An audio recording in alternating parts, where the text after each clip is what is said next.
Hi అందరూ ఎలా ఉన్నారు? ఈరోజు వీడియోలో మీరు వాడే పాత్రలు ఏవైనా అల్యూమినియం, స్టీల్ ఏవైనా కూడా నాన్ స్టిక్గా ఎలా మార్చాలో చూద్దాము.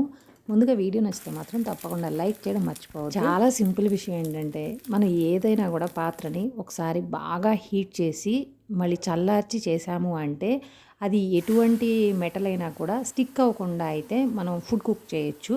ఇక్కడ స్టీల్ తీసుకున్నాం కదా, నార్మల్గా వాటర్ వేసినప్పుడు అది ఎవాపరేట్ అయిపోయి మచ్చలు మచ్చలుగా అలా అవుతుంది.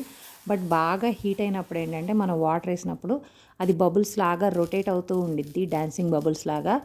ఈ స్టేజ్లో మనం ఏదైనా కుక్ చేసినప్పుడు తక్కువ నూనెతో స్టీల్ దాంట్లో కూడా చేయొచ్చు. అల్యూమినియం, క్యాస్ట్ ఐరన్ ఇలా ఏదైనా కూడా క్యాస్ట్ ఐరన్లో కూడా ఒకసారి హీట్ చేసేసి అది మొత్తం చల్లారిపోయిన తర్వాత, వేడి చల్లారిన తర్వాత మళ్ళీ మనం ఆన్ చేసేసి చేసామంటే చాలా తక్కువ నూనెతో వంటలు ఏదైనా కూడా చేయొచ్చు. జనరల్గా మనకి ఇందులో ఆమ్లెట్ అయితే రాదు కదా, చాలా ఎక్కువ ఆయిల్ పడిద్ది. బట్ ఇలా చేస్తే వేరే ఏ కర్రీస్ అయినా కూడా తక్కువ నూనెతో చేయొచ్చు. బాటమ్ పట్టేస్తూ ఉంటుంది మనం చేసే ఏ రెసిపీ అయినా కూడా.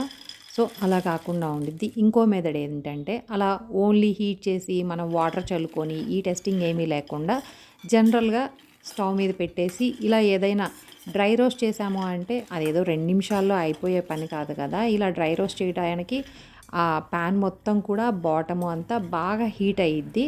సో మనకి పని కూడా అయిపోతుంది.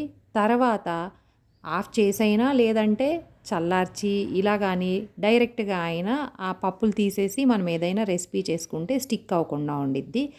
ఇంకో టిప్ ఏంటంటే జస్ట్ ఒక్క హాఫ్ స్పూన్ నూనె వేసి, ఉదయాన్నే ఎలాగో అందరూ చట్నీ చేసుకుంటారు, లేదంటే ఇంకేదైనా రోటి పచ్చళ్ళకి కానీ తాలింపుకి కానీ ఇలా హాఫ్ స్పూన్ ఆయిల్ వేసేసి హీట్ చేసి అదంతా ఫ్రై అయ్యేదాకా అంటే ప్యాన్ మొత్తం కూడా బాగా హీట్ అయ్యిద్ది.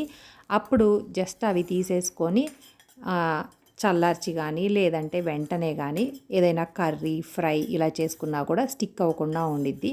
ఇక్కడ జస్ట్ ఈ చిల్లీస్ తీసేసి ఇక నూనెమి యాడ్ చేయకుండా మనం వేసిన ఆ నూనెతో చిల్లీసే ఫ్రై అయిపోతాయి.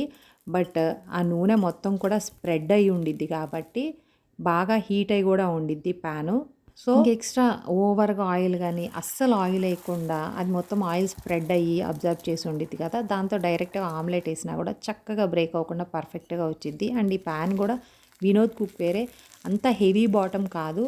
నార్మల్గా అయితే ఈ స్టీల్ దాంట్లో అసలు వేయలేము డైరెక్ట్గా చేయటం. బట్ ఈ టిప్స్ అన్నీ చేస్తే ఆమ్లెట్ వేయొచ్చు, ఏవైనా ఫ్రై కర్రీస్ కూడా కాస్త తక్కువ నూనెతో లో ఫ్లేమ్లో చేసుకోవచ్చు. మీకు ఈ వీడియో నచ్చితే మాత్రం తప్పకుండా లైక్ చేయండి, షేర్ చేయండి, ఛానల్ని సబ్స్క్రైబ్ చేయండి. Thanks for watching.